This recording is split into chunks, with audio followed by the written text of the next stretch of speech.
Assalamualaikum warahmatullahi wabarakatuh. Terima kasih Bapak Ibu semuanya atas kehadirannya. Di sini saya akan memaparkan aksi nyata disiplin positif dari modul 1.4. Nama saya Sangader, instansi saya yaitu SDE 2 Jumo. Kebetulan ini tugas dari aksi nyata CGP Angkatan 11. Tujuannya yaitu disiplin positif. Makna kata disiplin, ketika mendengar kata disiplin, apa yang terbayang di benak Bapak Ibu? Monggo Buti. Kata disiplin itu kita mendisiplinkan anak agar anak itu bisa mengikuti aturan yang ada di sekolahan kita. Terus membuat anak juga mengikuti arahan aturan-aturan yang kita buat sendiri. Seperti itu. Terima kasih Bu Dewi. Dilanjutkan, Ki Hajar mengatakan bahwa untuk mencapai kemerdekaan atau dalam konteks pendidikan kita saat ini, untuk menciptakan murid yang merdeka itu syarat utamanya adalah harus ada disiplin yang kuat. Disiplin yang dimaksud adalah disiplin dari diri sendiri, bukan dari orang lain. Memiliki motivasi internal, disiplin diri terkait nilai-nilai kebajikan universal yang saya dan yakini. Jadi bukan dari murid sendiri, tetapi dengan guru ataupun lingkungan sekolahnya. Disiplin positif merupakan salah satu strategi penerapan disiplin yang bertujuan untuk menumbuhkan kesadaran serta memberdayakan anak untuk melakukan sesuatu tanpa suap, ancaman, dan hukumnya. Di sini jadi intinya disiplin itu anak itu bukan dari dorongan siapapun, tetapi dari dorongan dirinya sendiri. Sebagai pendidik, maka tujuan kita adalah menciptakan anak-anak yang memiliki disiplin diri sehingga anak-anak bisa berperilaku dengan mengacu pada nilai-nilai kebajikan universal dan memiliki motivasi intrinsik bukan dari ekstrinsiknya. Apa itu manfaat disiplin positif? Monggo Bapak Beri. Langsung aku. Manfaat disiplin positif adalah 1. Membuat anak semakin percaya diri. 2. Menumbuhkan karakter. 3. Meningkatkan prestasi dan selalu siap menghadapi situasi. Terima kasih Pak Nur. Kasih aplaus Pak Beri dan Bu Dewi tadi lupa ya. Iya, disiplin manfaatnya. Ya, membuat anak semakin percaya diri. Dari disiplin itu, ketika anak diberi sesuatu materi, anak itu langsung percaya diri. Karena apa? Dia sudah melalui belajar, dia sudah mengerjakan apa yang sudah diberikan Pak Guru, Ibu Guru. Jadi dia percaya, untuk maju saja dia percaya. Menumbuhkan karakter. Dari disiplin ini, karakter anak itu menjadi lebih baik. Karena apa? Dari disiplin itu, anak-anak biasanya yang disiplinnya kurang baik, contohnya dia datang terlambat, seperti itu dia sudah nggak pede dulu. Berarti harus masuk, tetapi saya belum masuk, baru datang.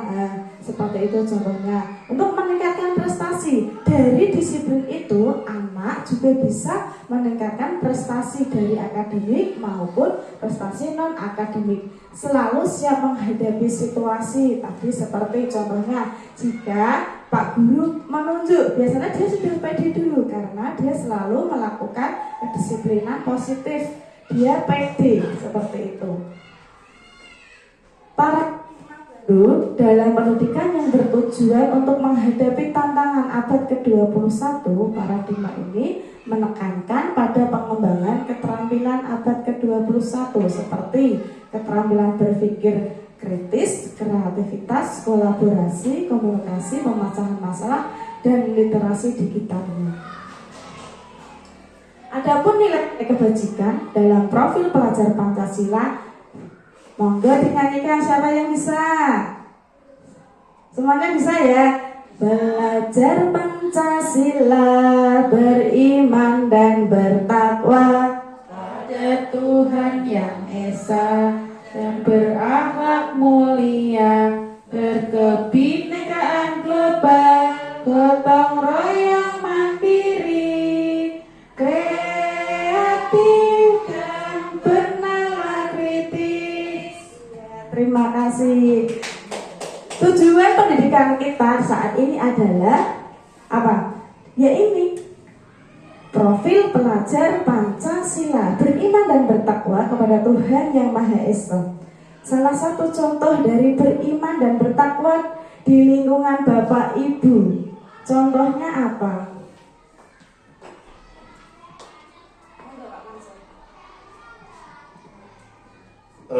Pencerminan dari nilai yang pertama, beriman bertakwa kepada Tuhan Yang Maha Esa di sekolah.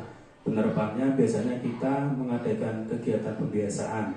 Misalkan pada hari-hari tertentu kita mengadakan kegiatan sholat duha bersama, kemudian bisa melaksanakan pembiasaan yaitu sholat duhur berjamaah. Itu yang telah diterapkan di sekolah kami. Seperti itu, Bu. Terima kasih buat Bapak Mansur. Iya, beriman bertakwa kepada Tuhan Yang Maha Esa. Kita menanamkan pembiasaan seperti sholat duha, Asmaul Husna sebelum masuk, ataupun kegiatan-kegiatan yang positif, yang religius lainnya. Teori motivasi, hukuman dan penghargaan restitusi. Adapun 3 motivasi perilaku manusia untuk menghindari ketidaknyamanan atau hukuman. 2. Untuk mendapatkan imbalan atau penghargaan dari orang lain. Untuk menjadi orang yang mereka inginkan dan menghargai diri sendiri dengan nilai yang mereka percaya. Poin pertama, untuk menghindari ketidaknyamanan atau hukuman. Biasanya anak-anak ini, jika perilaku ini diterapkan oleh guru, biasanya anak-anak ini selalu motivasinya rendah. Iya enggak? Ketidaknyamanan hukum ini bukan untuk meningkatkan, tetapi biasanya anak malah motivasinya rendah. Imbalan atau penghargaan dari orang lain. Imbalan atau penghargaan contohnya seperti reward itu bukan untuk meningkatkan potensi mereka, tetapi merendahkan potensi mereka untuk menjadi orang yang mereka inginkan dan menghargai diri sendiri dengan nilai-nilai yang mereka percaya. Biasanya anak-anak jika diberi penghargaan sebuah reward itu biasanya ada malah yang iri, motivasinya direndah, potensi anak malah gak maksimal. Seperti itu. Hukuman. Coba Bapak Ibu pikirkan, anak itu kita coba berhamba kepada anak. Kita samakan, kita sebagai pendidik, kita ibaratkan sebagai anak. Jika kita melakukan kesalahan, kita dihukum dengan atasan kita, apa yang akan terjadi kepada kita? Apakah kita bersemangat, atau motivasi kita menjadi rendah, atau motivasi kita menjadi meningkat? Coba Bapak Ibu pikirkan.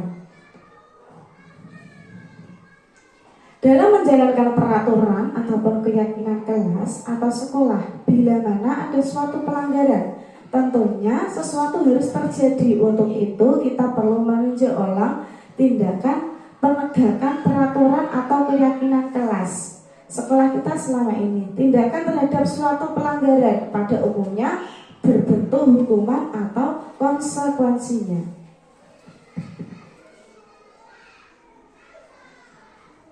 Hukuman itu seperti apa, Pak? Coba mencatat 100 kali di dalam buku kalimat, saya tidak akan terlambat lagi karena terlambat ke sekolah. Ini suatu bentuk hukuman atau konsekuensi.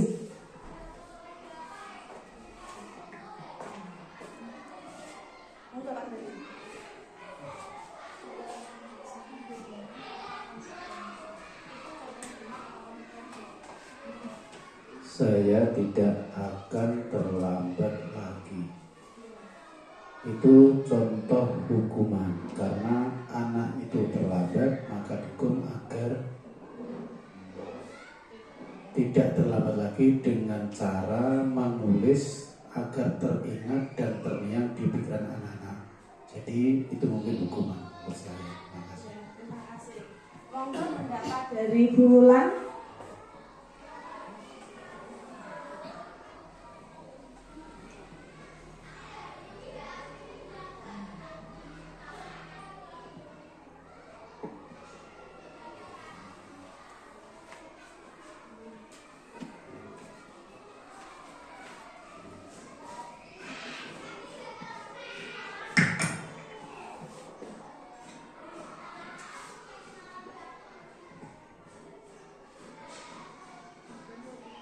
Menurut saya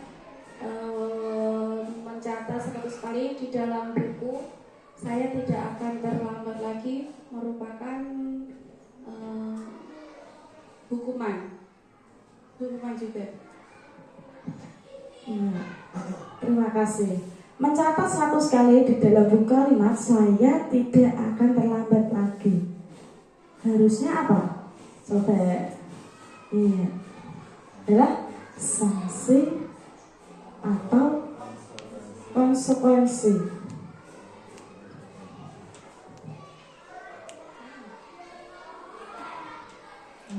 Jadi tadi kan anak itu terlambat.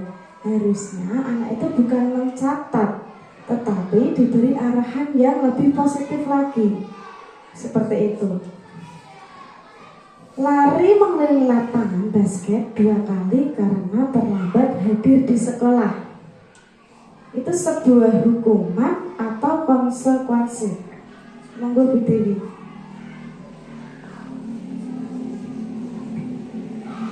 Nah, menurut saya lari mengelilingi lapangan basket sebanyak 2 kali karena terlambat hadir di sekolah. Menurut saya ini merupakan suatu hukuman. Kenapa hukuman? Karena ini bersifat seperti fisik ya. Jadi anak itu disuruh lari. Nah itu menurut saya merupakan hukuman. Beda dengan konsekuensi. Begitu. Terima kasih. Oke, terima kasih. Ya, lari mengelilingi lapangan basket 2 kali karena terlambat hadir di sekolah. Kita lihat. Ini namanya hukuman. Karena apa? Dia kan terlambat, tetapi yang tidak diberi konsekuensi malah untuk melakukan sebuah fisik. Jadi ini yang dinamakan hukuman. Disiplin yang sudah bermakna positif terbagi 2 bagian. Disiplin dalam bentuk konsekuensi dan disiplin dalam bentuk restitusi. Ya. Restitusi adalah proses menciptakan kondisi bagi murid untuk memperbaiki kesalahan mereka, bukan untuk menghukum kesalahan mereka dengan karakter yang lebih kuat. Nah, ini ada identitas gagal, hukuman, ya. Sesuatu yang menyakitkan harus terjadi. Tadi sudah dikatakan Bu Dewi bahwa mengelilingi lapangan 2 kali adalah sebagai hukuman fisik karena sudah menyakitkan ya. Anak-anak harusnya belajar di dalam, tetapi karena terlambat malah dihukum di depan. Dia fisiknya itu harusnya bukan fisik, tetapi diberi tambahan ataupun pelajaran yang lainnya yang lebih positif. Identitas sukses, disiplin, konsekuensinya sesuatu yang harus terjadi. Restitusi merupakan pilihan. Tadi restitusi itu bukan untuk melihat kesalahannya, tapi untuk memperbaiki. Hukuman dan penghargaan. Hukuman dan penghargaan adalah salah satu cara mengontrol perilaku murid yang secara tidak langsung menghambat potensinya. Dalam jangka waktu tertentu, baik hukuman dan penghargaan akan sama-sama memberikan dampak sama, ya, ketergantungan. bukan kemerdekaan, dan tentunya mematikan motivasi internya seseorang. Dihukum oleh penghargaan. Dari pendapat Al-Firqan mengemukakan baik penghargaan maupun hukuman adalah cara-cara mengontrol perilaku seseorang yang menghancurkan potensi untuk pekerjaan yang sesungguhnya. Menurut Kant, secara ideal tindakan belajar itu sendiri adalah penghargaan sesungguhnya. Dihukum oleh penghargaan, pengaruh jangka pendek dan jangka panjang. Penghargaan tidak efektif, penghargaan merusak hubungan, penghargaan mengurangi ketepatan, penghargaan menurunkan kualitas, penghargaan mematikan kreativitas, penghargaan menghukum motivasi dalam diri intrinsik. Jadi kesimpulannya tadi, penghargaan dan hukuman itu bukan untuk meningkatkan potensi anak, tetapi bisa jadi dalam jangka panjang maupun jangka pendek anak-anak itu malah motivasinya rendah. Adapun kebutuhan dasar manusia dan dunia berkualitas, ada 5 kebutuhan dasar manusia menurut Dr. William Glasser Darwin. Yang pertama, kebutuhan bertahan hidup. Jadi anak-anak murid itu ada kebutuhan bertahan hidup, kasih sayang dan rasa diterima. Biasanya anak-anak ini juga sama seperti orang dewasa.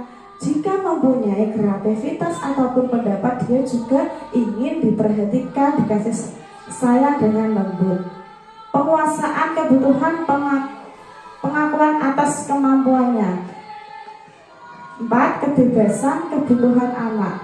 5. Kesenangan kebutuhan untuk merasa senang. Nah, poin 5 ini kita sebagai guru, kita sebagai pendidik harus menguatkan yang kesenangan ini. Karena apa? Jika pembelajaran kita senang, maka tercapailah tujuan kita dari apa yang kita tujukan, yaitu anak-anak dapat bahagia, kesenangan. Restitusi 5 posisi kontrol. Dianggap dalam bukunya Restitution School Discipline tahun 98 mengemukakan bahwa guru perlu meninjau kembali penerapan disiplin di dalam ruang-ruang kelas mereka selama ini. Apakah telah efektif tentang disiplin positifnya? Apakah berpusat memerdekakan peserta didik dan memandirikan murid? Bagaimana dan mengapa? Melalui serangkaian riset dan berdasarkan pada teori kontrol Dr. William Glasser berkesimpulan ada 5 posisi kontrol yang diterapkan seorang guru, orang tua atau atasan melakukan kontrol. Restitusi. Kita sebagai pendidik ada penghukum, teman, manajer, pemantau, pembuat merasa bersalah. Kita sebagai pendidik yang mana ini? Poin mana biasanya? Apakah selama ini kita jadi penghukum? Ketika anak berbuat salah kita langsung hukum, kamu langsung lari lapangan 5 kali. Apakah seperti itu? Apakah merasa bersalah karena anak-anak sudah dimarahi ibu guru? Atau sebagai teman buat anak-anak kita? Iya. Atau sebagai pemantau buat murid-murid kita? Iya. Apakah sebagai manajer buat peserta didik kita?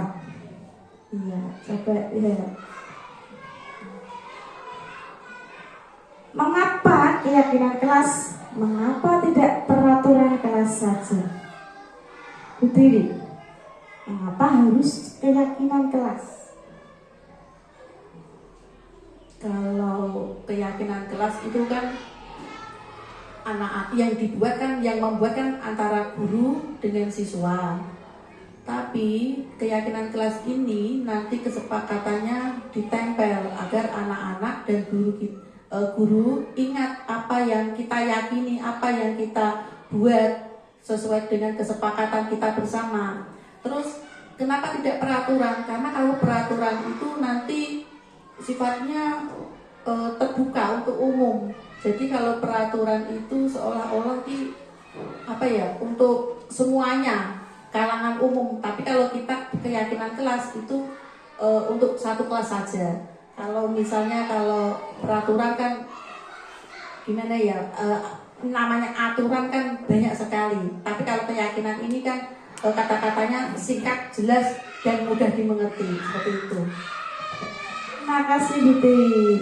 Tepuk tangan buat Bu Dewi. Iya. Yang dulu itu peraturan kelas gitu Bapak Ibu. Sekarang adalah keyakinan kelas. Tepat sekali Bu Dewi, bahwa peraturan kelas itu dibuat dari gurunya. Ya tidak Bapak Ibu? Sekarang pembelajaran di profil pelajar Pancasila itu, kita sebagai pendidik adalah menuntun peserta didik ke arah yang lebih baik. Karena apa? Anak-anak itu mempunyai potensi yang unik.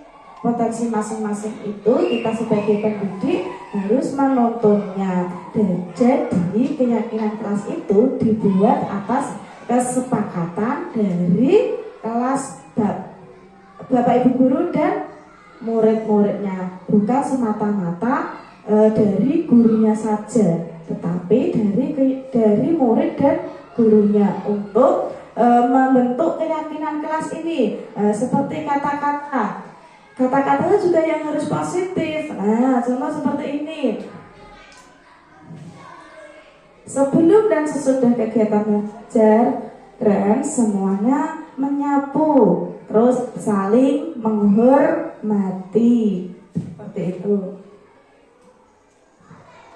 Mengapa kita memiliki peraturan tentang penggunaan helm pada saat mengendarai kendaraan roda 2 atau motor?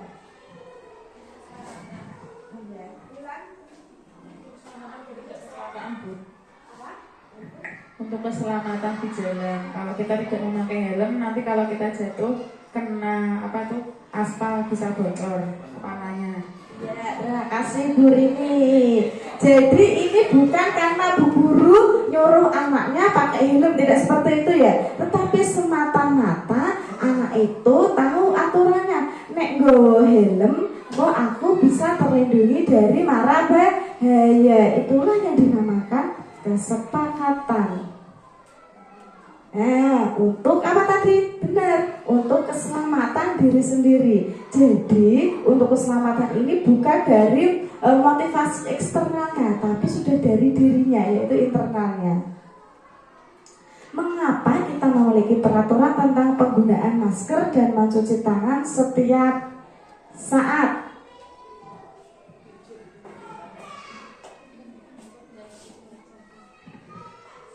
Untuk kesehatan, supaya kita terhindar dari kuman-kuman yang itu. Terima kasih. Siapa? Bu Rini tadi. Iya. Mengapa kita memiliki peraturan tentang penggunaan masker dan mencuci tangan setiap saat? Karena apa? Untuk kesehatan. Oh, aku nek nggawa masker, iki kok aku gak kena debu, seperti itu.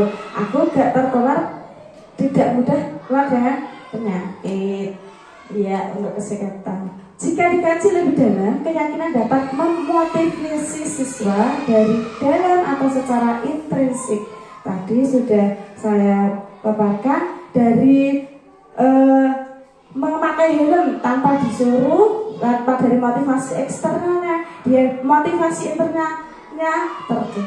Siswa menjadi lebih bersemangat dalam belajar dan memiliki kesadaran akan kedisiplinan karena adanya dorongan dari dalam dirinya sendiri.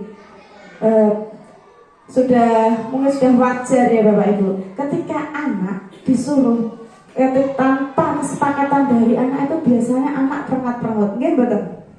Iya tidak? Karena dia merasa aku kok dikongkong. Kalau anak di era modern ini, ketika tidak ada kesepakatan kelas, biasanya anak-anak itu motivasinya itu kurang. Tapi ketika sudah kesepakatan antara guru dan siswa membuat sebuah keyakinan kelas atau kesepakatan kelas, biasanya teman-teman itu seperti di kelas saya itu saling mengingatkan, hei tidak boleh membuli. Terkadang anak-anak itu membuli temannya, terus mengajak temannya. Jadi dari kesepakatan kelas ini sehingga tujuan dari kesepakatan kelas tercapai. Biasanya anak-anak seperti membuli itu, anak-anak kalau tidak ada kesepakatan kelas ya wes tetap membuli. Tetapi setelah ada kesepakatan kelas, anak-anak itu sadar bahwa kesepakatan kelas ini bukan dari Pak Guru, tetapi dari murid-murid sendiri. Seperti itu. Siswa menjadi lebih bersemangat ya. Nilai-nilai keselamatan atau kesehatan inilah yang kita sebut sebagai suatu keyakinan, yaitu nilai-nilai kebajikan universal yang disepakati secara tersirat dan tersurat, lepas dari latar belakang, suku, negara, bahasa, maupun agama. Karena apa? Tadi sudah dari dirinya, motivasi internalnya, bukan dari instruksi. Segitiga restitusi. Pertama, menstabilkan identitas, validasi tindakan yang salah. 3, menanyakan keyakinan, menstabilkan identitas. Biasanya anak-anak ketika melakukan kesalahan, kita sebagai guru, terus apa Bapak Ibu? Apa yang kita lakukan ketika anak bersalah? Pak Seno, ketika Pak Seno bersalah melakukan kesalahan, Pak Seno melakukan apa? Ketika anak-anak melakukan kesalahan, agar terjadi konflik,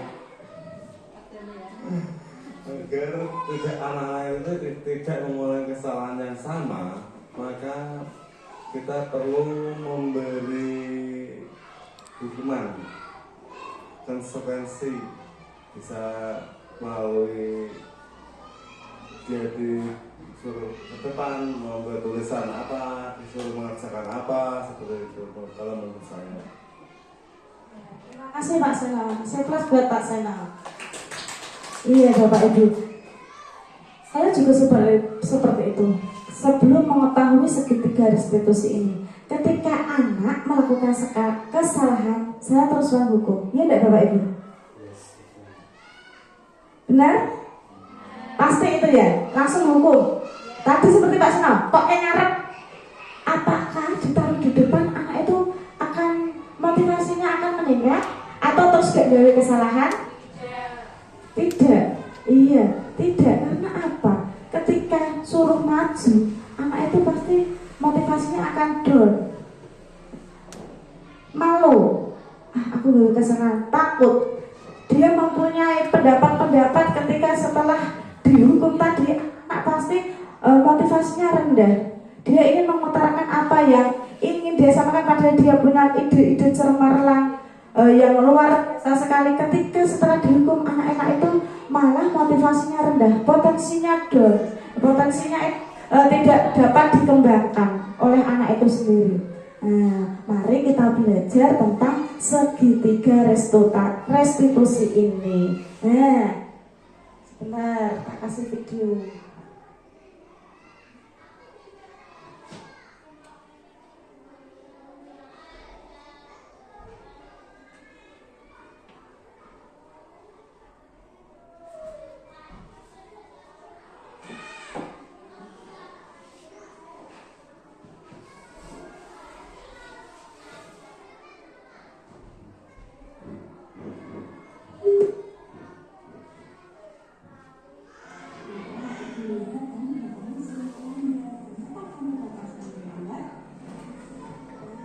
Inilah contoh gambaran segitiga restitusi.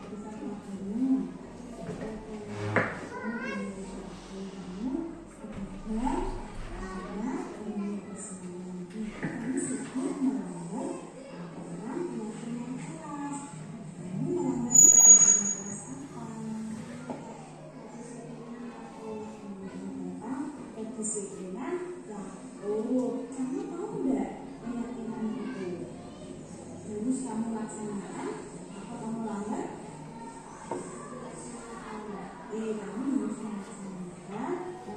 bisa lewati, yaitu yang membahas tentang disiplin. Sekarang, apakah kamu akan melakukan perubahan? Perubahan apa yang akan kamu lakukan?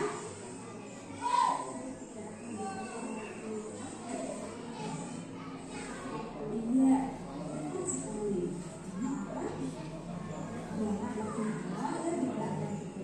Karena kamu bisa menunjukkan istirahat. Terima kasih. Bapak Ibu dapat menyimak video tadi. Ini tadi adalah pembuat kesalahan. Dia guru tidak langsung menghukumnya, tetapi dicari informasi apa sehingga anak itu langsung anak ini terlambat tadi ya. Anak ini kenapa terlambat? Alasannya apa? Apakah anak ini akan melakukan perubahan? Tindakan apa yang harus dilakukan guru? Langkah-langkah apa yang harus dilakukan guru? Tadi ketika terlambat, kita sebagai guru sebelum mengetahui segitiga restitusi ini langsung menghukum. Ya tidak Bapak Ibu? Kita gali dulu. Mungkin di rumah ada masalah. Bisa jadi setelah kita pahami tentang restitusi segitiga ini,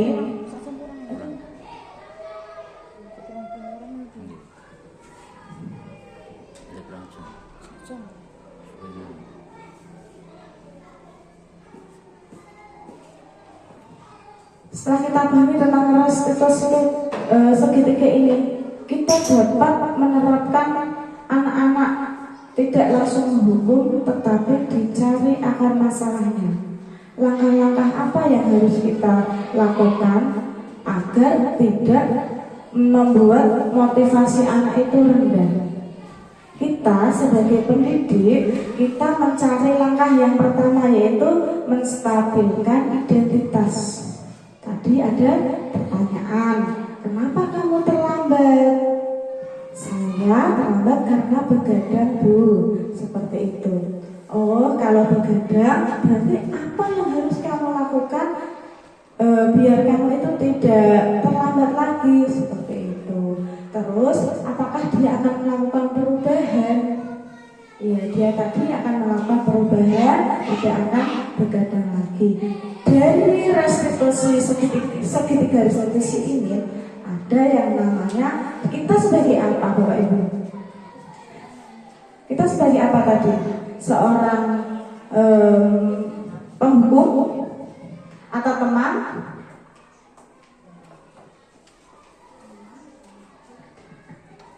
Pribadi. Ketika kita melakukan segitiga restitusi ini, kita sebagai pendidik itu di posisi yang mana? Kalau menurut saya, setelah mempelajari garis restitusi, kita sebagai pendidik harus bisa memposisikan diri sebagai teman. Selain teman, Terus kita juga sebagai manajer dan juga pemantau. ya, terima kasih Bu Uji Keseklos. Iya, dari segitiga restitusi ini kita dapat sebagai apa? Teman. Dilihat dari tadi, kata-katanya lembut, ditanya tidak langsung, hei, kamu tadi melakukan kesalahan ya? Anak-anak pasti takut, jangan anak-anak. Ketika kita sesama teman, ketika kita nada bicaranya tidak enak saja, pasti teman kita marah, ya enggak? Umpan baliknya mesti malah nggak jadi menyelesaikan solusi, menyelesaikan masalah, tapi akan menambah masalah. Kita juga sebagai manajer, langkah-langkah yang kita harus lakukan, kita juga jadi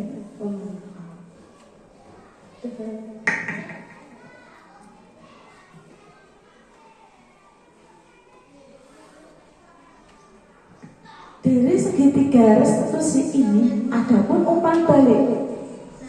Apakah guru sudah melakukannya? Coba sih.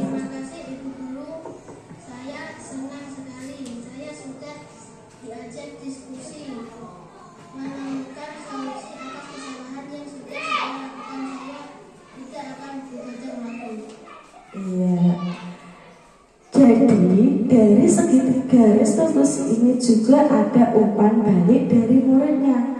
Apakah setelah diskusi tadi, setelah anak-anak melakukan kesalahan itu, anak-anak merasa terhukum atau merasa terbebani? Ternyata dari umpan balik ini anak-anak itu senang. Karena apa? Tadi di dalam segitiga restitusi ini anak-anak merasa dijadikan teman. Kita sebagai manajer itu benar-benar menuntun anak, karena pada dasarnya anak itu mempunyai apa tadi? Potensi yang unik.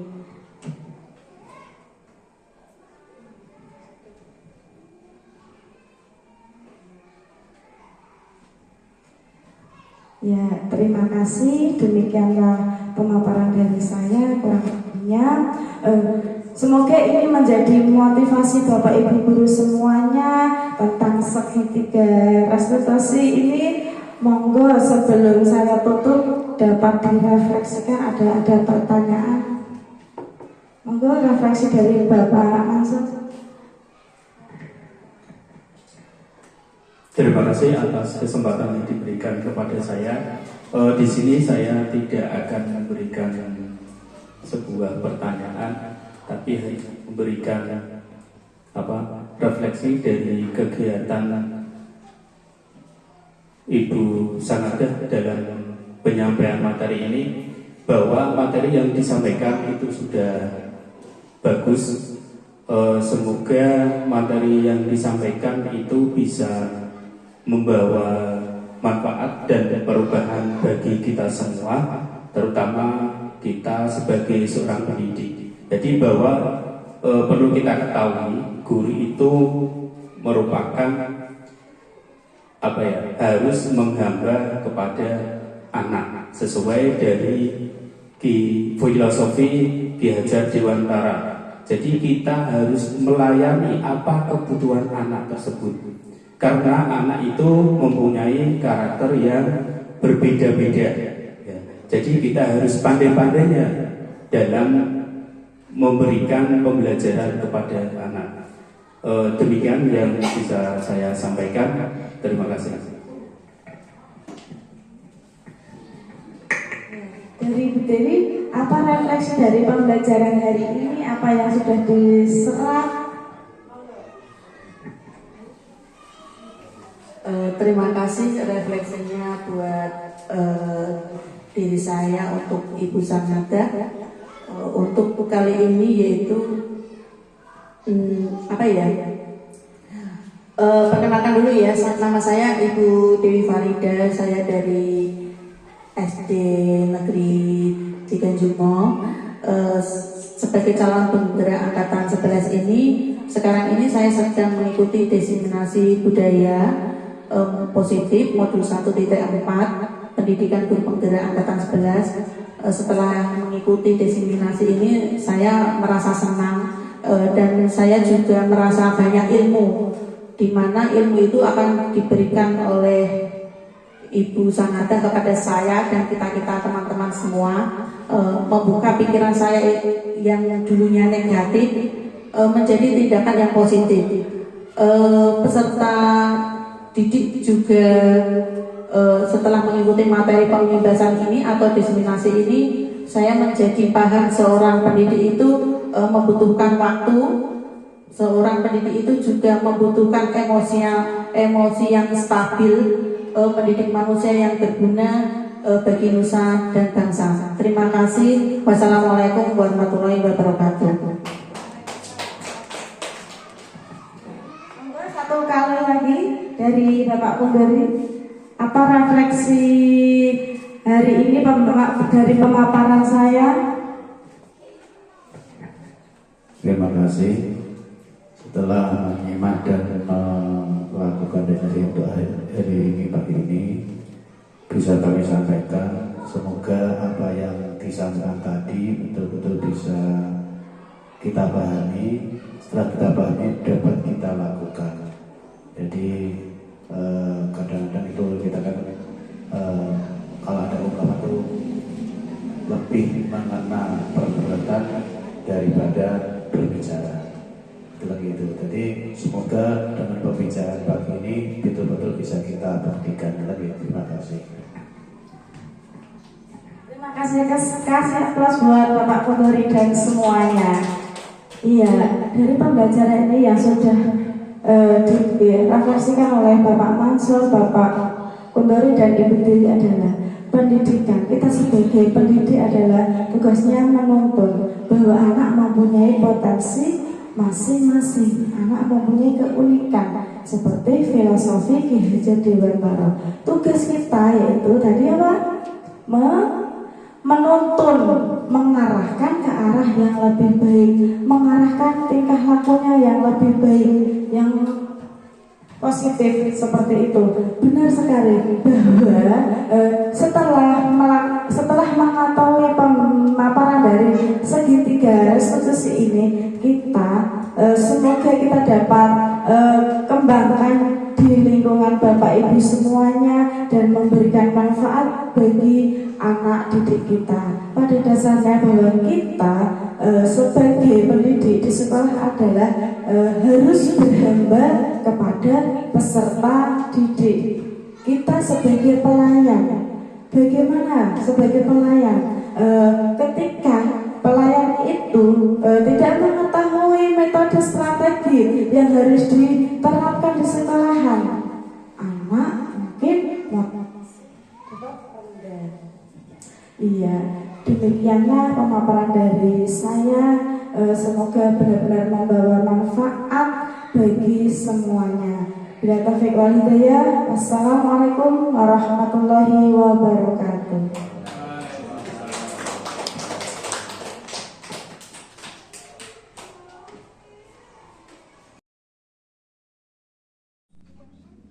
Assalamualaikum warahmatullahi wabarakatuh.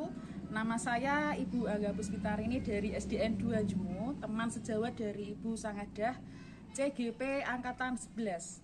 Akan memberikan umpan balik diseminasi yang dipaparkan oleh Bu Sangadah tadi. Menurut saya sangat menginspirasi, seperti budaya positif, keyakinan kelas, dan mengatasi masalah pada kasus anak-anak. Melalui segitiga restitusi, sebelumnya saya diberi pemahaman oleh Bu Sangadah. Saya sebagai guru kelas, setelah diberikan sebagai guru kelas yang killer, setelah diberi pemahaman oleh Bu Sangadah, saya akan melaksanakan di kelas saya. Terima kasih. Wassalamualaikum warahmatullahi wabarakatuh.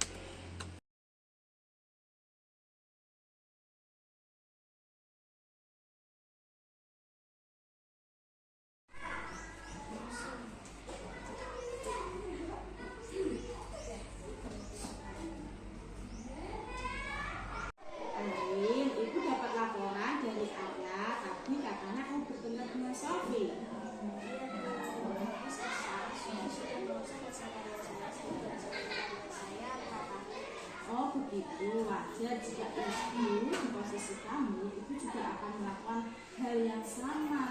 Terus apa yang kamu lakukan kepada suami? Saya marah sehingga membuka wajahnya. Oh ya, kamu berbuat seperti itu pasti ada alasannya. Iya Bu, masa hasil karya saya dibatalkan, saya diam saja. Oh iya, wajarlah kamu marah karena tadi temanmu Sofi sudah mengatakan hasil karyamu. Ibu sangat menghargai tindakan kamu yang tidak berbuat lebih buruk daripada itu, bisa dengan menyebut Sofi atau dengan memukulnya. Sekarang coba kita pikirkan, dari tindakan kamu mengebrak meja tadi, kamu sudah melanggar teman-teman kelas apa? Saling menghormati anak-anak. Menurut kamu, saling menghormati anak-anak apakah sudah sesuai? Apakah penting? Sangat penting. Oke, sangat penting. Baik, kamu apakah bersedia melakukan perubahan itu? Bersedia. Oke, kalau penting, keyakinan apa yang harus kamu lakukan kalau saat sedang marah? Saya akan bersadar jika ada teman saya merusak hasil karya saya harus melakukan itu. Iya, tepat sekali, Ari. Tindakan kamu sudah bagus. Sekarang kamu bisa istirahat. Assalamualaikum warahmatullahi wabarakatuh. Nama saya Arina dari kelas 6 SD Negeri 2 Jumo. Saya berterima kasih dan senang sekali dapat berdiskusi dengan Bu Guru untuk dapat mengendalikan diri dari amarah karena perbuatan teman saya. Saya harus banyak bersabar dan dapat mengendalikan diri.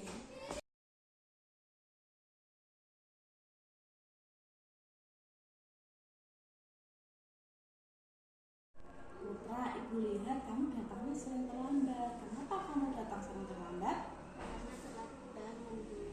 Oh, telat bangun. Kok bisa kamu bisa telat bangun? Karena begadang. Oh iya, oke. Kamu begadang, akhirnya bangunnya kesiangan. Berarti kamu sudah melanggar aturan keyakinan kelas. Kamu melanggar keyakinan kelas apa? Tentang kedisiplinan waktu. Iya, tentang kedisiplinan waktu.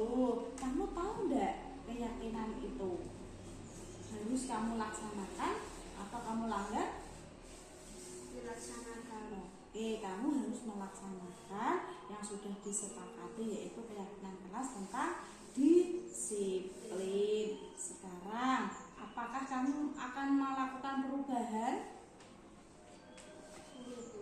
Perubahan apa yang akan kamu lakukan? Saya tidak akan begadang lagi dan akan datang tepat waktu. Iya, tepat sekali. Kamu akan berangkat lebih awal dan tidak akan begadang lagi. Sekarang kamu bisa melanjutkan istirahat. Terima kasih. Assalamualaikum warahmatullahi wabarakatuh. Saya kelas 6 dari SDN 2 Jumo. Terima kasih Ibu Guru.